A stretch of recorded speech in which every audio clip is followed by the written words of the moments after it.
Supreme court نے آج ایک تاریخی فیصلے میں بلڈوزر جسٹس کو ناقابل قبول قرار دیا ہے، ناقابل یقین بھی قرار دیا۔ جمعیت علماء ہند کی درخواست پر فیصلہ سناتے ہوئے ریاستوں کی سرزنش کی گئی ہے۔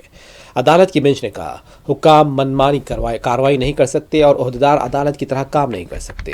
حکام کے بارے میں انہوں نے یہ سرزنش کی، حکومت کے عہدیداروں کو ملزمین کی جائیدادیں گرانے کا کوئی حق نہیں۔ عدالت نے اس بات کی وضاحت کی ہے کہ قانون کی حکمرانی میں اس بات کو یقینی بنایا جاتا ہے کہ شہریوں کی جائیداد بغیر کسی معقول وجہ کے نہیں چھینی جا سکتی۔ سپریم کورٹ نے کہا، انتظامیہ عدالت نہیں ہے، کسی کے محض ملزم ہونے پر اس کا گھر نہیں گرایا جا سکتا۔ عدالت نے سخت تاکید کی کہ اگر غلط کارروائی کی گئی تو حکام کو اس کی قیمت چکانی پڑے گی اور اس کے خلاف کارروائی کی جائے گی۔ معزز عدالت نے کہا کہ بغیر سنوائی کے کسی کو مجرم نہیں قرار دیا جا سکتا اور مجرم کی سزا گھر توڑنا نہیں ہو سکتا۔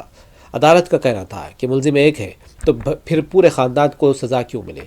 عدالت نے زور دے کر کہا کہ اس طرح کی کارروائیاں قانون نہ ہونے کی شبہات پیدا کرتی ہیں۔ اگر کسی کا گھر غیر قانونی اور غلط طریقے سے توڑا گیا تو اسے معاوضہ دیا جانا چاہیے۔